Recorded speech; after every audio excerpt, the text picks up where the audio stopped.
In a world where everything's gone to hell, survivors are stuck dealing with both ruthless humans and nightmarish monsters. Gyu Park, who used to live a normal life, is now thrown into a brutal fight for survival. With resources running low and dangers lurking at every turn, he's got to make cruel choices just to stay alive in this apocalyptic mess. The world has plunged into darkness. Chaos and destruction seem to be occupying the world now. The debris from the destruction is spread all over the area. The main protagonist is walking amidst this wreckage with an axe in his hands which is covered in blood. Despite his desperate struggles, the only thing remaining for our protagonist is a meaningless death. But that's not how he has always been. Our protagonist was once the protector of humanity. He used to fight those who intended destruction to the world and took them head-on. Due to this, he was the first to have prepared for this apocalypse. However, hope no longer exists for him as the world is completely ruined. Simultaneously, an assassin assassinates an already captured man. Meanwhile, another sniper prepares herself to assassinate another guy down on the street. As she gets the man in her aim, she goes for the shot and eliminates him. The protagonist believes that to survive just for one more day, people are willing to stoop as low as they can and do whatever they must to ensure they live to see the next day. It is only thanks to his struggles that he has survived this far. We then get a glimpse of our protagonist preparing his rifle and then proceeds to use the laptop. It is revealed that even in this post-apocalyptic world, there are still ways for entertainment as the protagonist is using social media. There appears to be a forum of some sort where people are discussing the ongoing apocalypse. There, the protagonist seems to have revealed that he predicted a nuclear war 3 years ago. However, the typical internet acted exactly how it's supposed to, and people began to troll him for being stupid. This leads to him getting infuriated by these keyboard warriors and begins typing responses to his trolls. Moreover, he has now decided to live his life however he wants to, most luxuriously and comfortably as possible, no matter what happens in the world. It is Seoul, a metropolitan city. The city is going on with its life. The children are playing, the elderly people are going on with their lives when suddenly the sky brightens up. It turns out to be a nuclear bomb, and the explosion seems to have caused devastating destruction all around the city. The atmosphere is filled with sorrow, and this marks the beginning of D-Day. This was also the day when the world ended, but this is a very long and complicated story. However, there are still plenty of interesting things that can be mentioned. We then transition to 3 years before the nuclear war. Our protagonist, Gyu Park, ends up making the wisest decision of his life. A catastrophe hitting humanity was an ongoing topic these days, and everyone and their kids would be talking about it. Some would take this seriously and some would joke about it. But two types of people started taking this matter seriously. The obvious ones are super rich people as they stacked food, clothes, and whatnot in case things were to go bad. The other type of people who were serious about the catastrophe sold all their belongings to prepare for it. Gyu Park obviously lies in the second type of people. For preparation, he ends up selling everything that he has and begins yearning to gather knowledge and information on surviving the apocalypse. It was not useless as he ended up learning that the first and the most important mission is to pick the right place or bunker during an apocalypse. There are 3 major requirements for picking the best suitable spot. The first requirement is that the bunker or the place has to be on a spot where there is not much foot traffic and yet it is still connected to the city. Secondly, it has to be in a place that's advantageous for defense just in case there is some sort of emergency, and the third requirement is the price. The price has to be within the budget and some money should be saved for later use. After following all this, Gyu ends up choosing a place in a secluded forest near the Air Force in the suburbs of Seoul. There, Gyu even has a neighbor in the shape of an old man. Although he remembers just his last name as Kim, he tries to get along with him. Kim also happens to be the owner of the land near the site where Gyu has planned to build his bunker.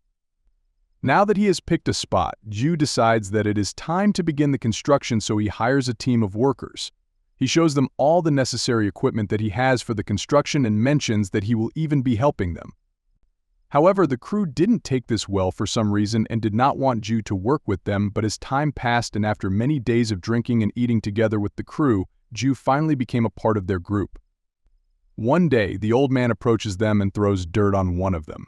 He tells them that they are making too much noise and begins acting like a jerk with them, asking Gyu if he even has a permit to construct here.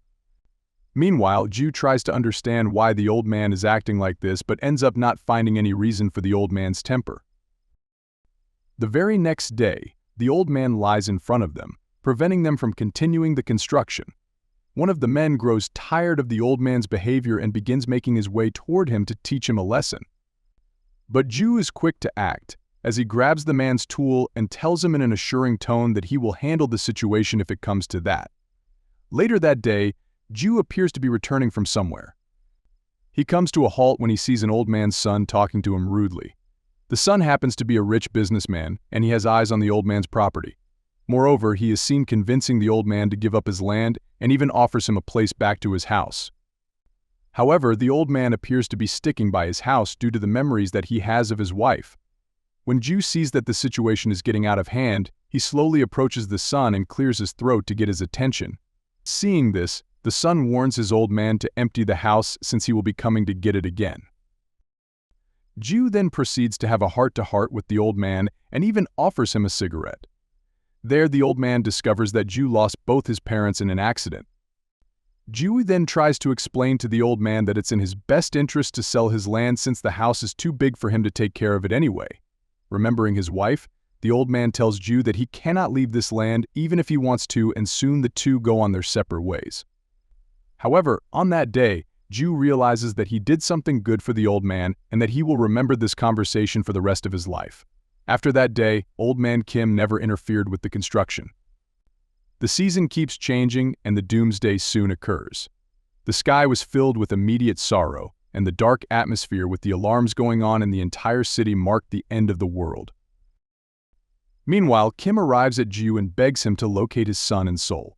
After looking it up, Gyu reveals to the old man that his son is gone.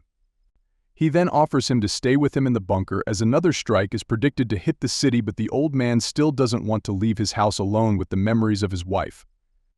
After the departure of the old man, Gyu receives a phone call from his colleague Wangzu Kim, who happens to be outside the bunker, wanting to get in, with an axe in his hand. But Gyu is aware that during such times, people who survived the nuclear bomb and the people who were already safe are all enemies for him now. The old man Kim and Gyu appear to be hunting for food. Kim finally gets a shot at the deer and asks Gyu if he made it perfectly. Gyu approaches the animal and sees that it is dead. There, Kim reveals that back then, when he was in Special Forces, he received commendation for his marksmanship. This comes off as a revelation for Gyu since he had no idea that Kim was once a part of Special Forces. Gyu is aware that a hunting weapon during such times is quite helpful, but his eyes have always been set on the Air Force base. Americans and Koreans are stationed at this base, and the hunters who are hunting the large monsters also happen to be stationed at this base. At the same time, all sorts of weapons also happen to be stored here, which is why Gyu has devised a plan. He already thought that if war were to break out, the bases near Gyeonggi province would be calculated to be the prime target for attacks. Thus, Gyu has plans to don protective clothes and loot the supplies and weapons after the bomb drops and chaos ensues. Soon, Wangsu asks Gyu if he owns a gun. Out of all the people, it is Wangsu Kim who is talking with Gyu about guns. He happens to be one of the guys that Gyu hired, a Korean who used to be a part of the Chinese mafia. Gyu believes that Wangsu has left the shady business and is now working as a hard-working laborer in Korea to earn himself some money. Further, he advises Gyu to have some weapons for protection now that he owns a bunker. Gyu saw nothing wrong and accepted the offer from Wangsu to take a look at his merchandise later. However, on the day of the transaction, Gyu performs a deep background check on him and discovers that he is not a part of any mafia, rather he is a part of one of the most infamous mafia known to man, mainland Shanghai Triads, and he was bringing his merchandise using those connections. Wangsu and Gyu then wait a bit for the former's men to arrive with the weapons. As soon as the weapon arrives, Gyu performs a check on them and sees that they are in the best condition. Not only that, they seem to not be corroded as well. But Wangsu mentions that the remaining ammo and weapons will be given once the money is paid. Shortly after, Wangsu once again approaches Gyu and tells him that the entire is too big of a place for just himself. Noticing something strange in his behavior, Gyu questions him if there is something wrong in that, but Wangsu backs off by assuring that there is nothing wrong.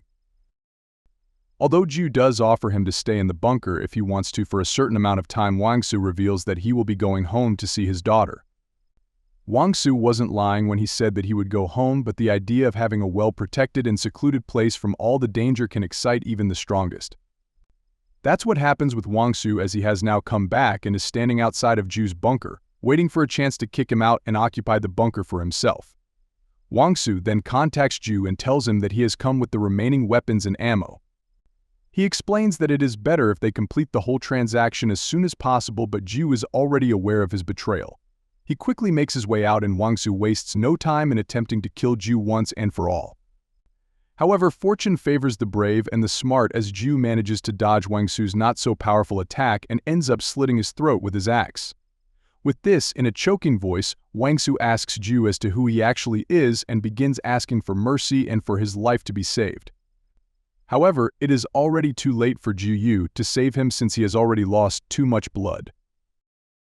This marks the demise of Wang Su Kim, the father of a 7-year-old daughter who wanted to trick Gyu and take his bunker. Suddenly, Wang Su's phone begins to ring, and it is none other than his daughter who is messaging her father to come back home soon. But Gyu has no more luxury to dwell on such emotions, as they will only hold him down during such dreadful times. As the radiation level begins rising, Gyu dons a protective mask and heads straight to the Air Force base. As expected, his plan has been executed perfectly, as the base is of pristine quality, protected from any outside danger.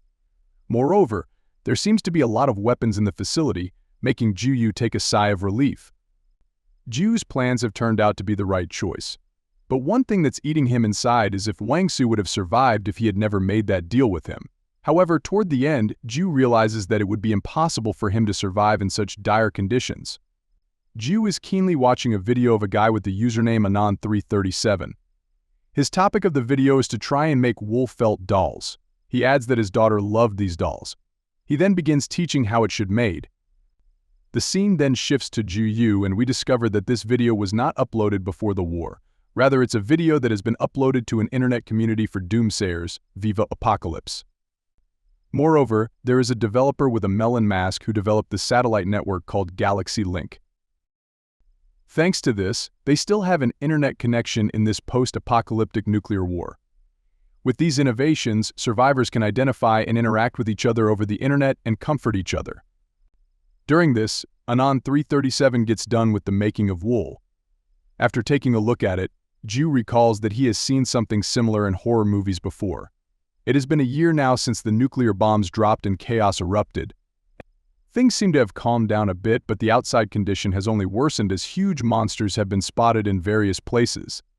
The government seems to have lost total control of the situation, and it seems far off when the world will go back to normalcy. Moreover, there has been an increase in posts for refugees, and with that, some members have started going offline for a very long period. Furthermore, there is a user by the name Defender who has been blocked. This guy is someone who has recently been labeled as a human hunter within the community. After the start of the war, this man started posting proofs of his kills periodically.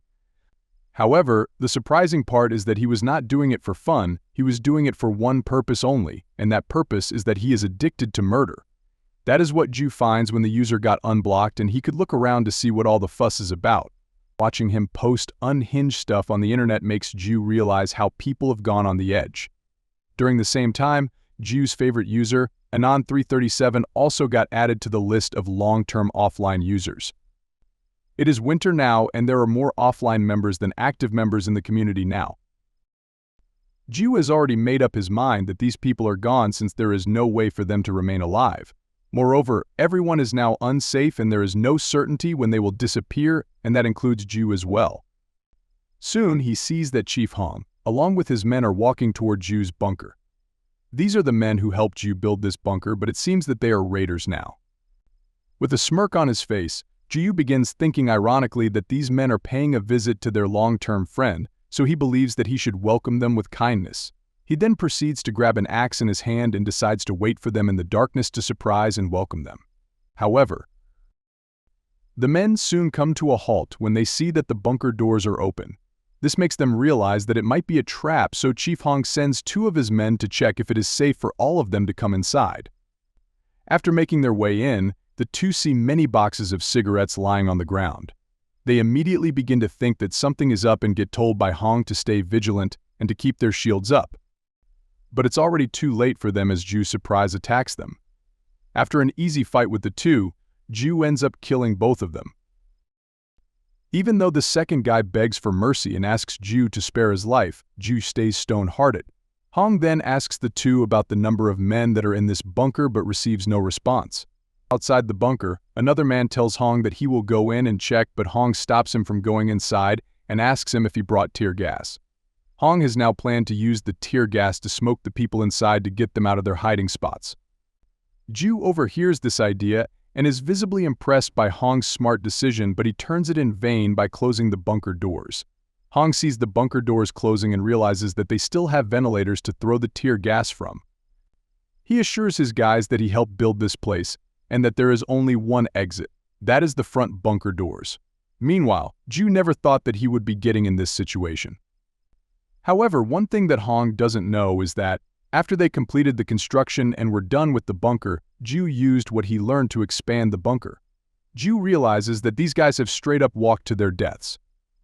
Meanwhile, their tear gas doesn't seem to be working as Hong asks his man to throw another one. However, Gyu is already taking a peek from the side of the bunker, waiting for the right opportunity.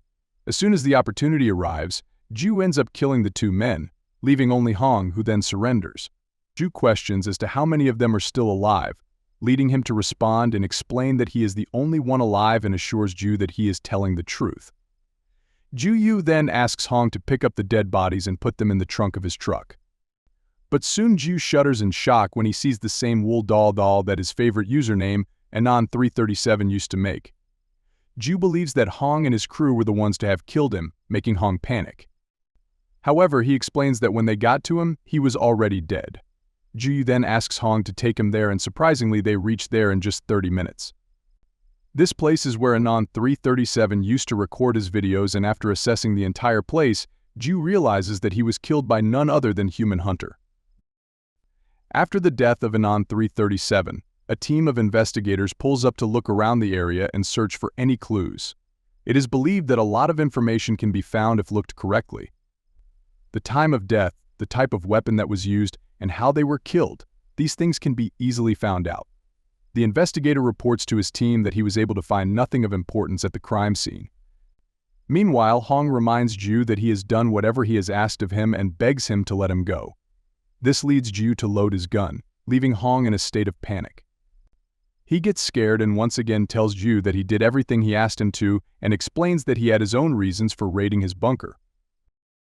He even tells Gyu that he has kids who are waiting for him back at home and believes that they will die if he does not return. However, Gyu explains to Hong that he is confusing his intentions. He reveals that he never intended to let the raiders go, and as for his excuse concerning the kids, that's an excuse Gyu heard before from Wangsu, and that ended badly for Wangsu. With that, Gyu ends up adding another corpse to his conscience. Later, Gyu appears to be enjoying a warm day as he believes that it is a perfect day for relaxation.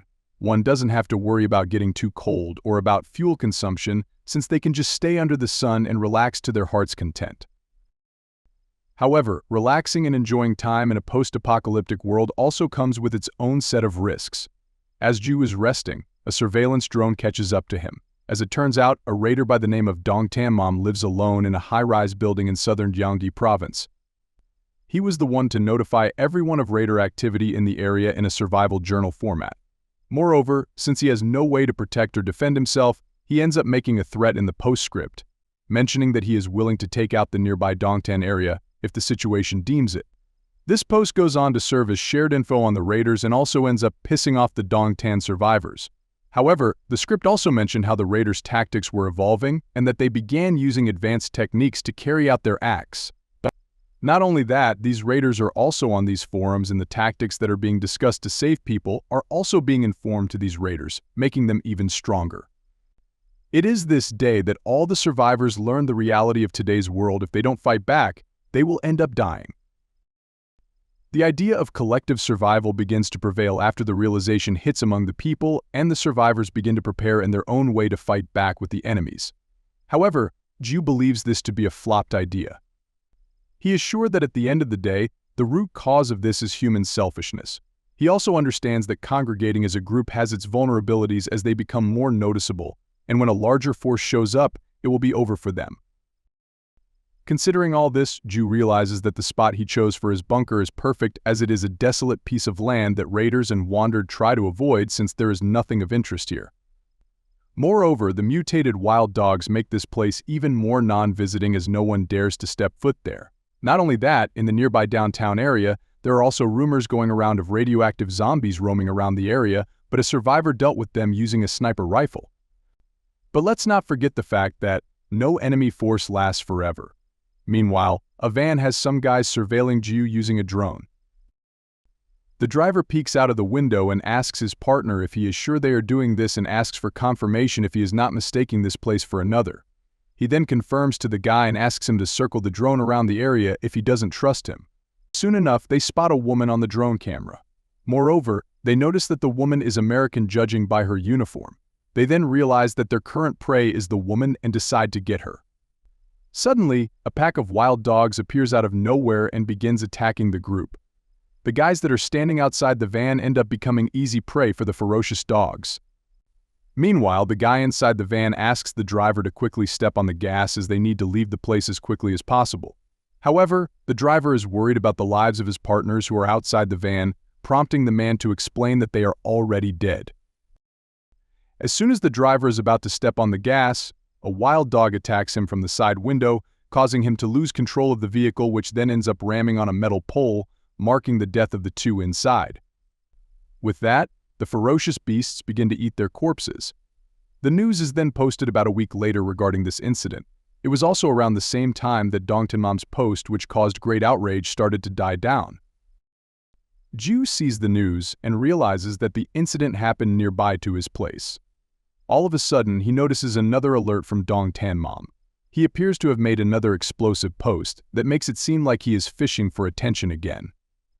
This is another troll post, but thankfully people are already aware of his attention-seeking desire, so they pay no attention to this post and don't respond to his pleas. And this time he even ends up delivering on his threat.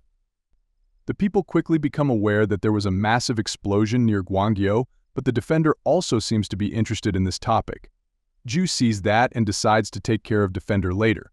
Right now, Gyu needs to handle something else, as he needs to identify nearby threats. He steps out of his bunker and sees a massive building on his left side and realizes that this is where the woman sniper is. So he decides to go and visit his new neighbor. Gyu has arrived at one of the few neighborhoods that are around his hideout. While he is taking cover behind a bus, the sniper woman shoots a guy dead right in front of him. This town has become the home of a lunatic sniper, or so Gyu believes. He then kneels to see the sniper shots and realizes that the time between her warning shot and her target shot is very short. Gyu wonders if the woman is trying to convey that she has no choice but to shoot. After all, humans are willing to do anything for their survival. But for Gyu, this woman becomes more problematic than the defender. The reason why Gyu is looking for this neighbor is because of what he found out. He notices her hair, uniform, and her weapon, and this tells him that she is an American soldier. Gyu then recalls how the United States intercepted most of the nukes that were fired at Japan to make a statement to the world that they are the strongest nation. But in truth, they had their own enemies, as they recalled all of their troops that were overseas and began focusing all their firepower on stopping the monsters that were appearing through the fissure. Problems will start occurring for Gyu if the woman ends up taking control of the Air Force base. Even so, Gyu is willing to stop fighting against a trained soldier, but he has no other way to go about this situation if she is to invade his territory. He is determined not to allow anyone to threaten his home. Gyu then spends some time studying the woman's behavior pattern, and he is out at the time when she is usually sleeping, as the gunshots are not heard at this part of the night. Gyu believes this to be the perfect time for him to approach the building. However, when he does so, the building ends up being barricaded, so Gyu proceeds to use the best way to enter the building, which is to infiltrate one of the middle floors from the building next to hers. After a lot of effort, Gyu finally ends up getting inside her building and loads his gun. He slowly begins stepping forward and sees that there is no one here, but realizes that he should still not put his guard down. He slowly makes his way up the stairs and notices that the top floor has a door that leads to the sniper's nest. But so far, Gyu hasn't faced any opposition on his way up. He quietly opens the door of the top floor and sees a sleeping bag, making it seem like the woman inside it, sleeping. Gyu is glad that he didn't have to encounter any confrontation, but just as he is thinking this, the woman ambushes him from behind and asks Gyu to lower his weapon. Gyu notices that the voice is of a young woman and realizes that this must be the same woman that he saw on the drone. The woman assures Gyu that she is not bluffing and once again asks him to lower his weapon. Meanwhile, Gyu judges the distance of the woman and realizes that she has a long barrel weapon and also notes that she is being careless while constantly talking to him after subduing him. So Gyu does what he is best at, turns around and knocks out the weapon from her grasp, proceeds to move behind her, pushes her to the ground, and breaks her thigh bone, rendering her unable to move. Gyu then proceeds to step on her broken thigh and presses it brutally, apologizing to her and explaining that he was planning to leave after seeing how many people were there, but reveals that he came across her weapon storage. Gyu believes that it would be a huge problem if that many weapons got into the hands of the raiders. Gyu tells her that it's her own fault for being careless and tells her that she could have kept her down if she had tried to survive. He then begins to load his gun when suddenly he hears footsteps coming from behind. He immediately turns around and points his handgun at the person who turns out to be a little girl. Meanwhile, the woman sees this as the perfect opportunity to get out of Gyu's foothold and ends up moving away from him. Gyu then immediately becomes alerted as he realizes that the real encounter is about to go down. However, the girl proceeds to run to the little girl who happens to be her daughter, hugs her to comfort her, and points a gun at Gyu. Gyu reflects on how he thought that the woman was going to pull her sidearm as that was the best option to ensure her and her daughter's survival, but she didn't do it because she is not a bloodthirsty lunatic. Gyu realizes that the girl is helpless here since she does not know the language, so the best way for her to survive and take care of her daughter is to pull the trigger on whatever she sees coming. Gyu then knocks the gun out of her hands and offers the two to come to his place for better chances of survival. He believes that he has gotten his point across and soon the girl asks Gyu if he has medicine. The woman goes ahead and shows her wound and Gyu sees that it looks deep, which also explains her slow movement. So he ends up providing them antibiotics and anti-inflammatory drugs and mentions that they are both even now as he invaded her space. However, the woman explains to Gyu that what she wants are drugs and not the medicines that he gave. As the woman asks Gyu for drugs, he quickly understands that even the strongest would want to lean on false comforts during such times. But he tells the woman that drugs are not some magical cure for whatever is ailing her. He believes that if it was a way to get out of it, then everyone would be taking them. From that day onward, Gyu would constantly meet up with the mother and the daughter and give them powdered milk and painkillers. As days go by, Gyu starts hearing more and more gunshots. Although they seem to be one-sided, the gunshots begin to get too frequent. Gyu then recalls the woman's face earlier when he was asking him for drugs. He realized that she was already at her limit. This makes Gyu believe that those gunshots aren't meant for intruders or the raiders, rather these are just symptoms of the madness she is having. He then notices a flashlight blinking twice from the same building and realizes that this is the Morse code for a meeting. Gyu then makes his way to the building where he is approached by the little girl who explains that her mother has gotten sick. When Gyu follows her to the building, he is met with a sight he did not expect. He sees that the woman has surrounded herself in a typical American way, but this is not something bad as she has decided to find comfort in these things rather than leaning on drugs. There, the woman explains to Gyu that the raiders now have RPGs and that they attack at night. Meanwhile, Gyu notices that she has been unable to treat her wounds due to constant attacks. Shortly after, the woman expresses missing her home, talking with people, and life back in America.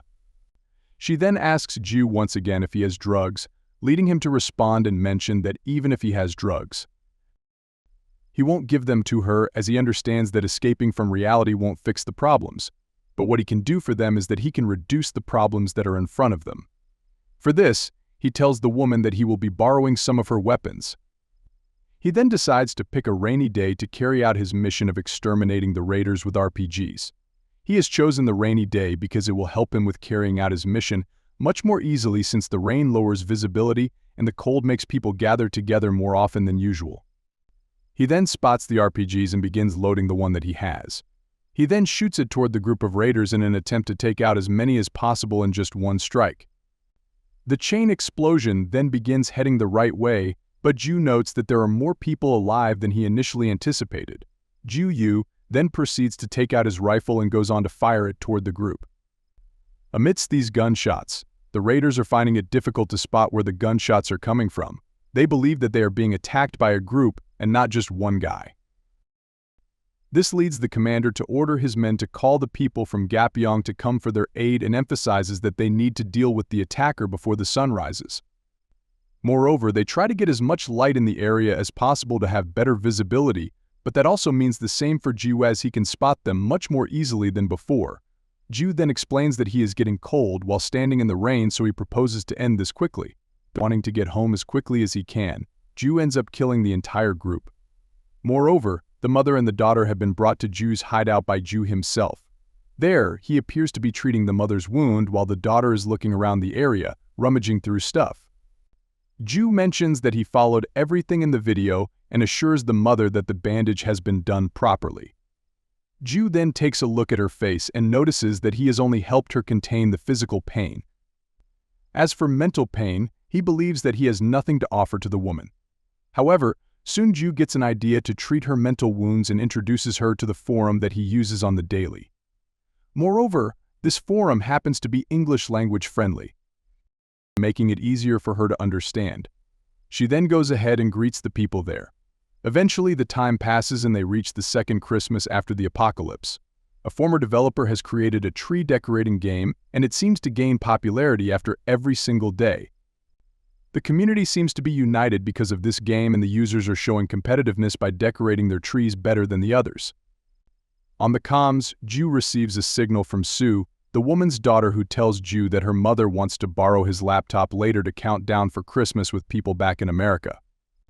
In a flashback scene, we see the mother, Rebecca, introducing her and her daughter's name, and in return, they get to call Gyu, Skeleton, his username. Gyu believes that it would create confusion for the two to pronounce his name, so he tells them to call him Skeleton. In the present, he allows Rebecca to use his laptop, and Sue ends the conversation by wishing Merry Christmas to Gyu. Later, Gyu receives a notification on the tree-making game that someone has placed an ornament on his tree. Gyu surveys it and sees that the ornament is a bomb from a guy named John Ninon. John Ninon is a name that Gyu did not expect to hear again. He begins wondering as to why someone would want to associate their name with him. The man who is a ghost right now, John Ninon, Gyu appears to be very well acquainted with his name. We then get an insight into Viva Apocalypse, the forum that is growing and is always trending. On this forum, if the information is related to the apocalypse, even if it is illegal, it is allowed to be shared. This forum is said to be the biggest in the entire world, as people from all around the globe contribute to it, or so Gyu was told. At first, Gyu used to regret paying for this forum.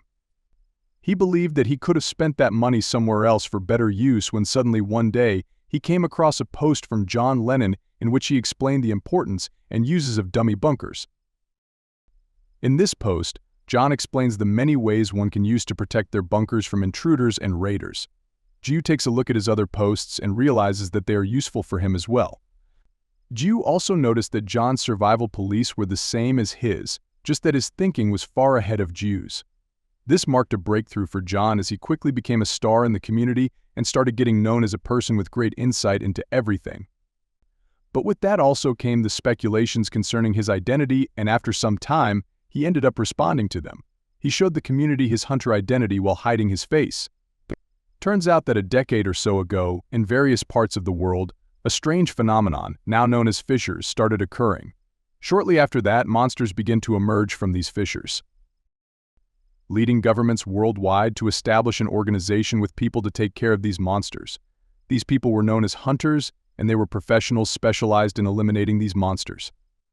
These hunters would go in groups and fearlessly take on the monsters while also eliminating them. The identities of these top-ranked individuals were considered to be state secret. However, Gyu noticed that John was not on the same level as top-tier hunters. However, the hunting license only added to his credibility. With that, John became the community's sensation, but the more attention someone draws, the more backlash they are meant to face. Rightfully so, John started getting hate comments on every post that he would make, and people would begin criticizing him for even the smallest things.